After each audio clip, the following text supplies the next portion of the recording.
They didn't just get lucky, and they definitely didn't just cash in on brand deals. MrBeast, Logan Paul, Emma Chamberlain, David Dobrik, they all got rich in their 20s.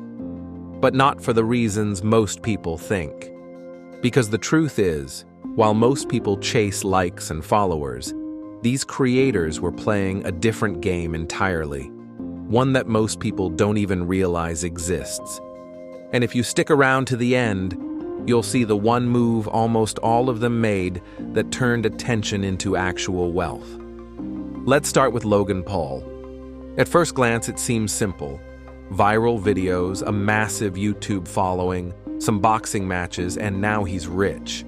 But that's not what made him a fortune. Logan started as a content creator, but the real money came when he shifted from selling content to selling product. In 2022, he co-founded Prime Hydration with KSI.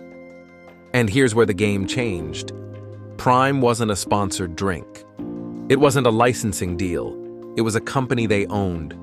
Within a year, Prime was pulling in over $250 million in retail sales. That's not influencer money. That's beverage company money. They used their platforms to launch a business, one with shelf space in Walmart, deals with the UFC, and international distribution. Here's the lesson. Attention is not wealth, but attention turned into equity, that's where the fortune is. Now let's talk about Emma Chamberlain. She started by filming quirky, lo-fi YouTube vlogs in her bedroom. No fancy sets, no massive budget, but what she built was trust, authenticity, brand.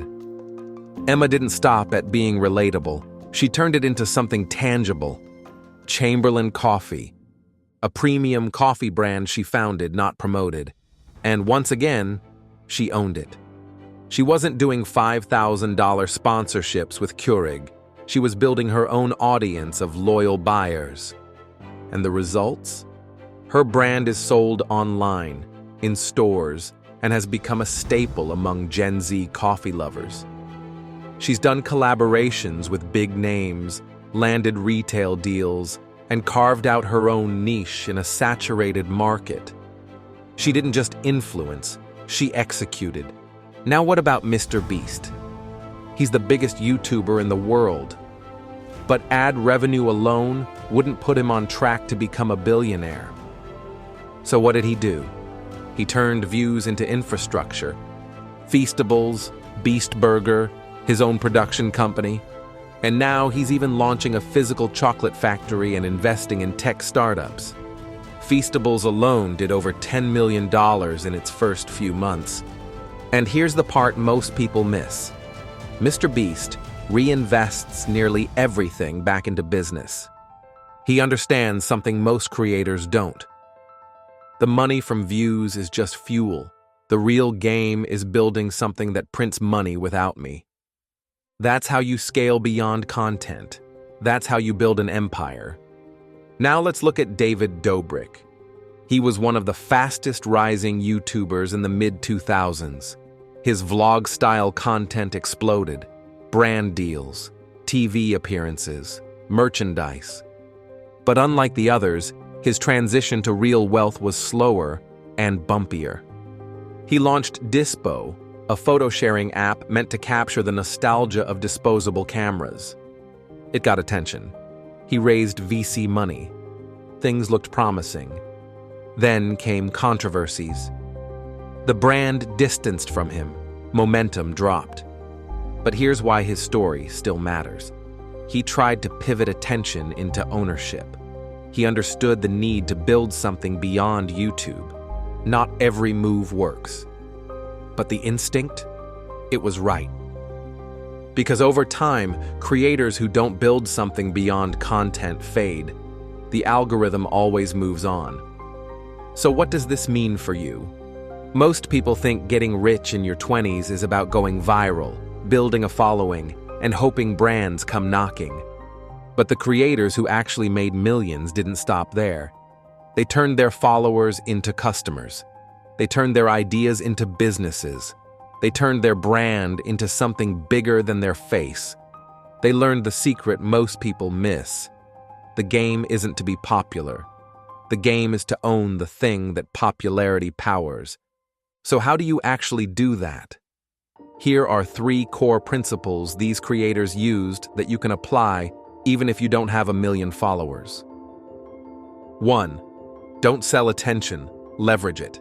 Sponsorships and ads are the floor, not the ceiling. If you have any audience, think, what do they trust me for?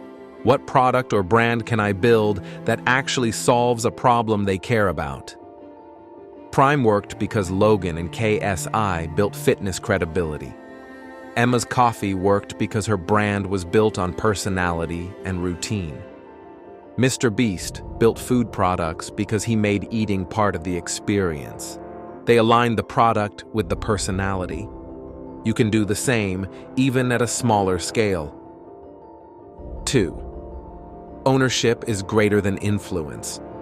It's tempting to take every brand deal, but long-term, that makes them rich, not you. You want to build something with equity, whether it's a product, a service, or a tool. The goal is simple. Build something that pays you without being present. Every one of the creators we covered did this, and it's what separates the ones who make money from the ones who build wealth. 3. Build infrastructure early. Hire, delegate, reinvest. MrBeast didn't scale because he had more talent. He scaled because he built a team, a company, a back-end that could handle 100 times the work. You don't need to be at his level, but the principle is the same. Start thinking like a company, not a content creator. Here's the truth most people miss. You can get attention in your 20s, but turning that attention into assets, that's the real challenge. And that's what the smartest creators did. They used content as a funnel, not the finish line. They used brand as leverage. They used audience to launch ownership. So next time you see someone go viral and think, they're lucky, remember, the attention isn't the win. It's what they do with it next. And if you want to get rich in your 20s, start asking, what can I own that my audience would buy even if I never post again? That's not just influence, that's independence. And it's the difference between being remembered for a moment or building something that lasts. If you want more deep dives like this, subscribe to Forged in Fortune. Because the richest people in the world didn't just work hard, they built something no one could take from them.